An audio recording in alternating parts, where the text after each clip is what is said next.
bi Al Aminou Lo pare un des journalistes de la RTS bi laaj na ko à quand la publication de la liste du gouvernement ñu ne ñu ngi ciy liggéey après plus tard dinañ informer nit ñi Ousmane Sonko nous fait savoir que ba tey ñoom impliqué wuñu leen ci li nga xamante ni nii mooy désignation prochain gouvernement bi. Et pourquoi cette question elle est légitime? Parce que ce qui risque de se passer mooy utiliser boog plutôt l'image de Pastef pour faire croire que oui c'est Pastef qui dirige alors que dans l'âme ce n'est pas Pastef. Tey pour faire dérouler le programme Pastef il n'y a pas plus légitime que le président du parti Pastef. C'est-à-dire que dañ ne on met parce que je pense que le Premier ministre a écouté le discours de Al Aminou Lo Mohamed Al Aminou Lo bi mu ne président diggé yi mu diggee mooy ñu wëy ca la nga xam ne moom la ñu diggee woon tënku ci programme bi ñu diggoon sénégalais muy le projet waaye tënku ci li nga xamante ne mooy Pastef. Loolu on est en politique kii la nu mu tuddati loolu di nelawal nit ñi garab googu di nelawal nit ñi loolu c'est-à-dire que c'est pour l'heure nit ñi. Somnifère la ok merci beaucoup somnifère la quoi c'est-à-dire que le fait de dire que woy ñi ngi dalal seen xel il va falloir que vous sachiez que le président instruction yi mu doxe yooyu li ñuy doxal tudd ci Pastef loolu c'est un discours. Al Aminou Lo ku ko xam man personnellement je sais que c'est un grand communicant il a le verbe il sait convaincre dafa dégg olof mën a wax donc le discours te boo xoolee même Pastef ñu ci bari affaire bi yóbbaale na leen ñu ne oui c'est un bon choix le premier ministre dit que ils n'ont pas été impliqués yëguñu tinuñu et pour dérouler le projet de Pastef dans le gouvernement il y a pas mieux que le président du parti Pastef et c'est Ousmane Sonko donc jëlee ko fa tout en utilisant le mot Pastef c'est utiliser peut-être l'image comme tey par exemple nit ibbi benn service de fast-food jël utiliser le logo de KFC est-ce que tu fais du KFC comme KFC ni ñu koy defee peut-être tu as utilisé l'enseigne de KFC mais est-ce que tu fais du KFC excusez-moi de la publicité waa commercial bu ñu ma alamaan donc loolu la quoi dans la communication avec la nouvelle désignation du Premier ministre la communication bi ñu mettre en avant mooy jàpp leen ni Pastef moo fi nekk et Ousmane Sonko a bien fait de souligner non impliqué wuñu maintenant loolu li mu ñuy indi mooy bu fekkee ni c'est le Pastef parce que gis nga mbir mi kenn mënut a changer narratif bi parti bu ñu créé 2014 ñu ne leen am na ay parti traditionnels yi fi nekk dem leen ngeen bootu fa ñu ne ñoo bañ ñun soxlawuñ mentor nañu ràmm nañu dox nañu jóg daw ba atteindre notre objectif soxlawuñ couverture les partis traditionnels c'est-à-dire ca njëlbeen c'est Pastef qui s'est battu seul jël ay initiative am Pastef di raam benn député Ousmane Sonko munoon moom rappelé na ko tey mu nekk cundum ca assemblée nationale xas nañ ko fa saaga nañu fa ko attaqué nañ ko fa physiquement mu endossé loolu lépp ne focus rek tenir un discours la ma bëgg a jàllale danaa ko jàllale ba convaincre plusieurs Sénégalais dem en 2019 finir 3e avec l'aide de qui personne bi muy dem 2019 Ousmane Sonko demoon na ci ay nit pour ñu jàppale ko demoon na sax ci PDS pour ñu jàppale ko jàppale wuñ ko ñëpp dem rallier ànd ak Idrissa Seck Pastef avec qui personne Pastef seul dem jóge 2019 ñu ne parti ba ma ngay jël ci yoon Madiambal Diagne dem wër fu ne jaxase ñu ne parti bi dafay waaj a ñu tegal leen complot 2021 kan moo ko tëkku Pastef avec ses fidèles alliés yi nga xamante nii donte bokkuñ Pastef sax mais gisoon nañ la ñu taxaw Pastef cheminé loolu xeex ko ba 2024 pendant 10 ans kenn fekku leen ci seul ka endossé woon loolu lépp xeex ko ñu toroxal ko xotti wormaam saaga ko yebal ay nit ñu taal seeni live dem ci plateau télévision jiñ ko terroriste jiñ ko force spéciale jiñ ko salafiste boo xamante ni jàpp na ni bu ñëwee yéen ñi nga xam ni ci da ngeen a bokk ci ay tarixa bu ñëwee daf leen di xeex lu nañu wax te lépp la woon ci loo xam ne du dëgg nit ki endossé loolu lépp wér-gi-yaramam Ousmane Sonko bi muy grève de la faim am na benn rapport médical bu fuité woon rapport médical bi boo ko lire da nga naan kii léegi mu dee frôler la mort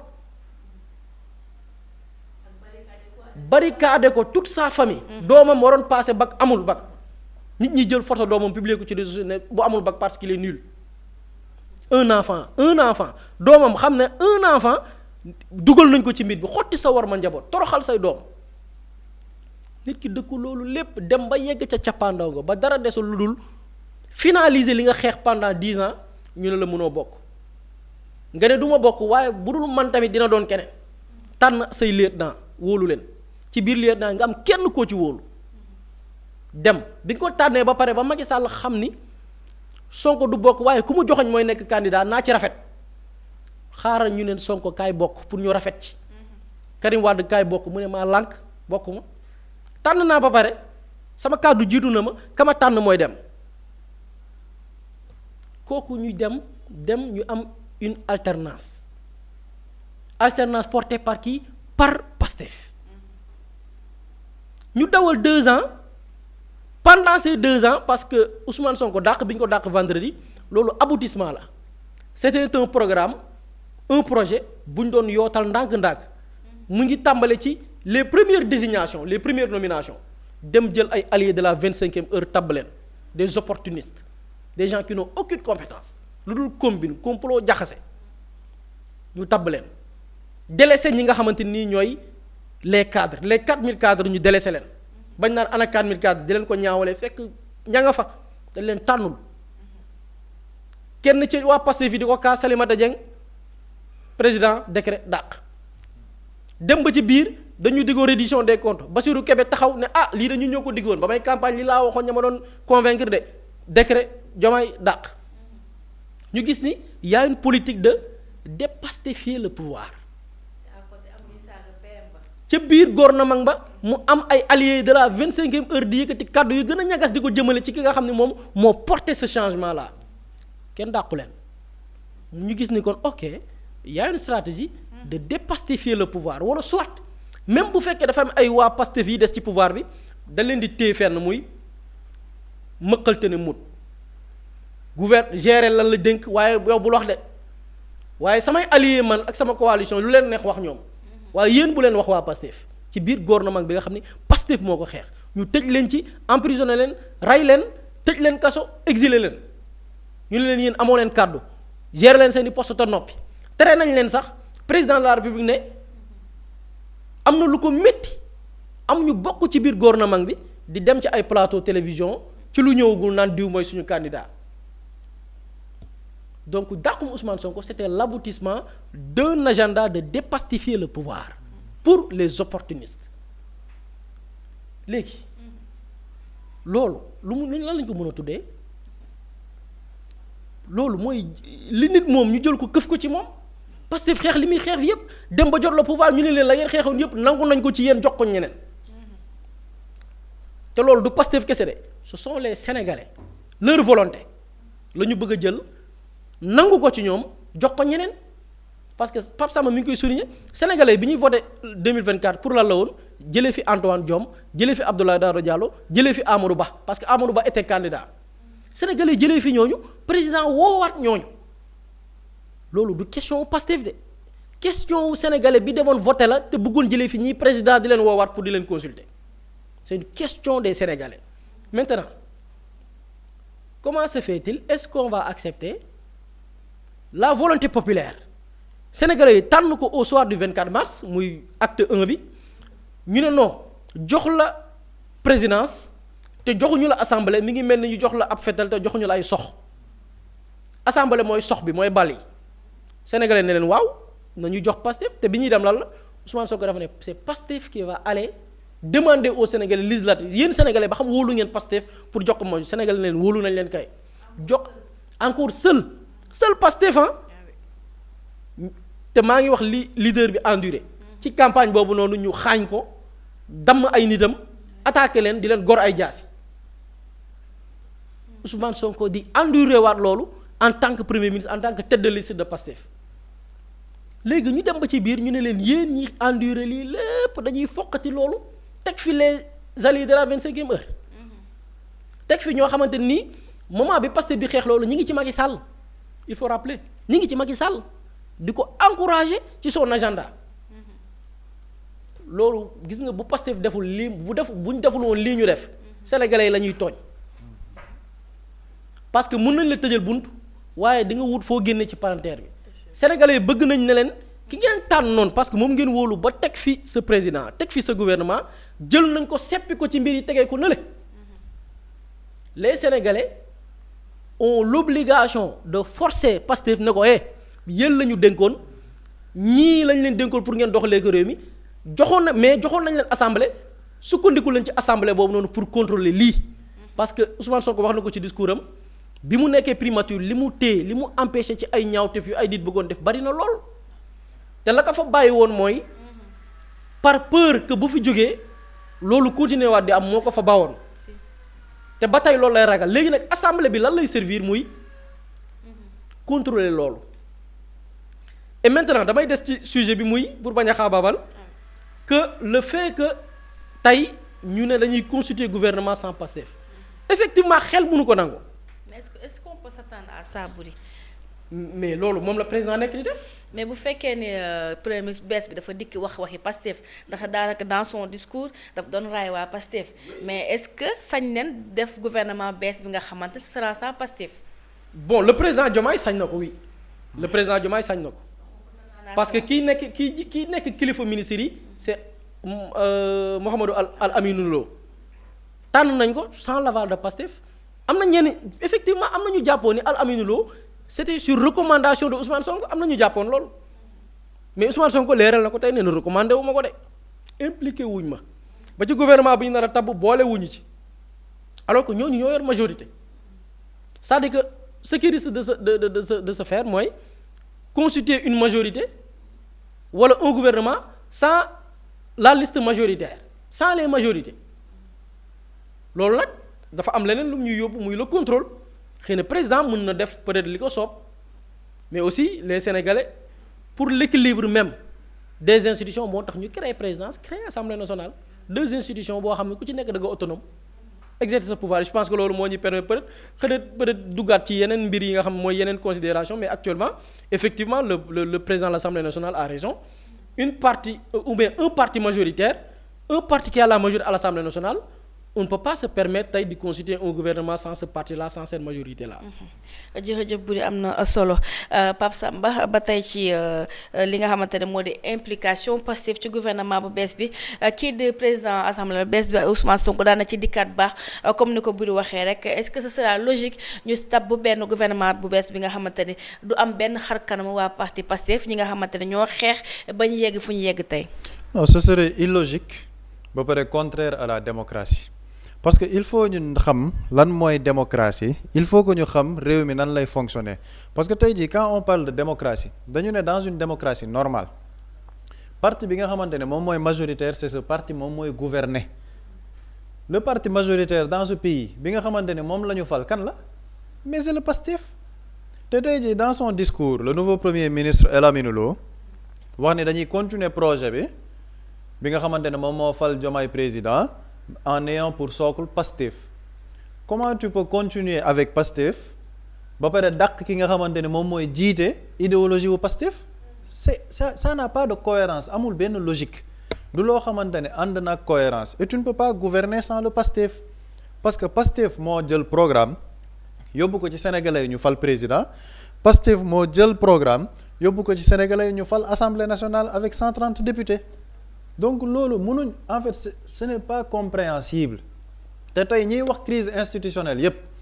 ñoom ils devraient jeter leur regard au niveau du président de la République parce qu'actuellement le seul qui peut avoir l'initiative d'une crise institutionnelle dans les actes exécutif bi lay jógee parce que tey ji exécutif bu ñëwee ne damay tabb premier ministre boo xamante ne du premier ministre Pastef ok c'est bien mais on attend la constitution de ce gouvernement boobu yan ministre ñoo ciy nekk est-ce que le Pastef sera représentatif parce qu'en réalité si on avait respecté la démocratie dañoo waroon toog le président de la République discuter avec aujourd'hui ñi nga xamante ne ñoom ñooy waa Pastef pour la constitution du gouvernement parce que c'est le Pastef qui est majoritaire au niveau de l'Assemblée nationale dans toute démocratie c'est comme ça que ça se passe tey jii boo demee fële nga xamante ni moom mooy Hongrie wala nga dem ci yépp pays yoo xamante ni démocratie dañ koy respecter loolu en fait bu fekkee ni dafa am benn parti boo xamante ne moom moo majoritaire moom moo gagné ñooñu la ñuy waxtaanal pour ñu constituer un nouveau gouvernement ñoom sax ñooy proposer un premier ministre en réalité si on avait respecté la démocratie c'est le PASTEF qui devait proposer un premier ministre. lan moo tax ma wax la loolu cas d'école bu simple tey jii bu ñu demoon ñu ne indi nañ gouvernement bu bees ñu yóbbu ko assemblée nationale censuré gouvernement boobu mais qui propose le premier ministre normalement c'est l'assemblée qui propose le prochain premier ministre parce que ñoom ñoo am la majorité parlementaire. tey jii bu ñu demoon ñu ne tas nañ assemblée nationale dem nañ vers des élections législatives en décembre élections législatives yooyu PASTEF gagné ko avec une majorité parlementaire normalement c'est le PASTEF moom moo war a proposer le prochain premier ministre parce que ñoom ñoo am cette légitimité populaire donc il serait incompréhensible d'avoir un gouvernement boo xamante ne duñ ci waxtaan ak PASTEF te tey damaa jàpp ni le président de la République en réalité ñi ko bëgg dëgg ak ñi nga xamante ni dañ koy conseiller li nga xamante ni moom moo gën ci réew mi il est obligé de gouverner en concordance avec Sonko et PASTEF leneen lu mu def lu dul loolu dëkk bi gouverner fi du yomb du mën a nekk loolu moom mooy dëgg et tous les théoriciens yu nekk fii di wax leneen il faut que ñu xam ne loolu mënul nekk on ne peut pas éjecter PASTEF de la gouvernance de ce pays c'est pas possible démocratiquement c'est pas possible parce que le PASTEF moom moo am cette légitimité démocratique boo xam ne peuple bi ñoom ñoo ko jox loolu nag ce n'est pas compliqué à comprendre bu fekkee ni on veut œuvrer pour l'intérêt supérieur de la nation parce que ñoom ñëpp li ñuy wax protéger nos institutions protéger la République l'intérêt supérieur de la nation actuellement mooy que le président de la République dialogue avec PASTEF ñu xool gouvernement bi nu muy demee déjà man je pense que le président nommer un premier ministre sans pour autant en parler ou en discuter avec le PASTEF c'est une erreur parce que président de la République le 2 mai moom moo ne bu ñu demoon ba amatuma confiance ci moom dafay nekk lu ñuy waxtaanee ba déggoo ci ñu tabb beneen premier ministre mais boo déggee Ousmane Sonko tey ni mu waxee da ngay xam ne waxtaanee wuñ le profil du premier ministre parce que dafa ne moom associé wuñ ko ci li ñu nommé premier ministre bu bees te ba tey jii ñu toll associé wuñ PASTEF ci constitution gouvernement bi donc il est bien de faire des discours masseurs au peuple naan waaw man damay ànd ak PASTEF gouverner ce ne sont pas dans les paroles ce sont dans les actes et le premier acte bi wane ni pare woo pour gouverner avec PASTEF c'est de dàq ki nga xamante ne moom mooy jiital PASTEF boo dàqee Ousmane Sonko nan nga ne da nga bëgg gouverner ak PASTEF c'est pas possible parce que ñoom liñ ci bëgg lenn la pour tuur lëndëm nit ñi ñu ñëw constituer gouvernement ñu gis ci 2, 3 ou 4 ministres yoo xamante ne ils sont reconduits et ils sont issus de PASTEF ça ce n'est pas gouverner avec le PASTEF parce que Ousmane Sonko mu ngi koy junj ci kàddoom mu ne te waxtaan boobu du waxtaanu seppi jël ay ministre waxtaan ak ñoom déedéet c'est de parler directement avec le parti le plus représentatif bi nga xamante ni peuple bee leen jox légitimité populaire mais bu ñu nekkoon ci loolu on serait parfaitement dans une cohabitation douce parce que actuellement yooyu possibilité moo fi nekk soit cohabitation douce soit cohabitation corsée te cohabitation douce bi Ousmane Sonko ubbi na bunt yi nee na ñoom pare nañ pour dialoguer pour waxtaanee li nga xamante ni mooy intérêt supérieur de la nation rassuré na ci loolu pour wane ni ñoom ba tey ji associé wuñ leen ci lenn mais pare nañ pour waxtaanee loolu bu fekkee parce que loolu moom mooy njëriñu réew mi parce qu'on ne peut pas gouverner sans PASTEF on ne peut pas faire du PASTEF sans PASTEF ce n'est pas possible te loolu je pense qu'au niveau de la présidence war nañ xam ne sénégalais yi yeewu nañ ci loolu il ne faut pas que ñuy wër le président de la République di ko dugal ci loo xamante ne moom moo ciy ñàkk parce que loolu bu ci demee moom moo ciy ñàkk on ne peut pas vendre au peuple sénégalais aujourd'hui un gouvernement d'union nationale le peuple n'a pas voté pour ça le peuple a voté pour une rupture systémique une rupture totale loolu le président de la République campagne ba ñu fal ko donc quand on nous dit que ce n'est pas un changement de cap mais c'est plutôt un changement de méthode mais cette méthode c'est une méthode basée sur quoi fondée sur quoi une méthode boo xam ne ñan nga ciy àndal yooyu noonu yëpp dafa nekk yoo xamante ne war nañ ko xoolaat et man je pense que par rapport à son discours ci li mu wax ci constitution gouvernement bi il n'est pas possible de gouverner ce pays sans le PASTEF loolu il faut que le président de la République xam ko il faut que le président de la République xam ni maanaam mënuñ dem dans un gouvernement sans PASTEF loolu ce n'est pas possible parce que le PASTEF moo yore la représentation légitime populaire au niveau de l'Assemblée nationale donc jàpp naa ni foofu c'est un appel au niveau de la présidence pour plus de lucidité et de responsabilité parce que le contexte politique moom moo laaj loolu. Contexte politique bi moom moo joxe loolu moom moo wax ne actuellement il est impossible aujourd'hui de gouverner sans le PASTEF parce que tey jii PASTEF ñoom ñoo yore assemblée nationale mënoo ko dissoudre fii ak 6 mois mooy en décembre. Donc lan la ñuy xaar tey jii le président de la république li ñuy xaar ci le président de la république mooy tey jii mu mën a waxtaan ak ñi nga xamante ne moom mooy waa PASTEF xool la constitution du gouvernement loolu bu fekkee ne waxtaan nañ ci déggoo ci en toute intelligence ñu mën ci déggoo bu fekkee ne déggoo wuñ ci nag damaa jàpp ni foofu le président de la république day dugg ci loo xamante ne on va vers une crise boo xamante ne mën nañ ko épargner sénégalais et cette crise pour épargner ko il faut un énorme sens de responsabilité waxtaan ci la brèche elle est ouverte et cette brèche pour qu'elle soit prise en compte il faut beaucoup de responsabilité xam volonté peuple bi fan la nekk te volonté peuple bi je pense que ñoom exprimer nañ ko à travers le vote bi ñu def au niveau du parlement. jërëjëf Pape Samba am na solo dafa am lu bees lu xew ci assemblée nationale. Mously Immo Sénégal moo leen di indil saafara ci jafe-jafe bu ngeen am ci wàllum immobilier yow mi bëgg a jënd kër yow mi bëgg a tabax wala nga jaay sa terrain jokkool ak waa Mously Immo ku am sa kër bëgg ku la ko terrassel wala nga am sa tool bëgg ku la ko lotisel defal la ko ay terrain Mously Immo Sénégal daf leen koy jàppandal gunge leen ci anam gu mucc ayib. ku am sa kër itam te nekkuloo ci biir réew mi bëgg ku la ko toppatool gérer la ko Mously Immo moo ci gën a gaaw gën ci wóor ku bëgg réfectionner tabax wala nga defar plan architecte mën nga jokkoo itam ak waa Mously Immo Sénégal mën ngeen leen a woo ci 77 887 25 13 77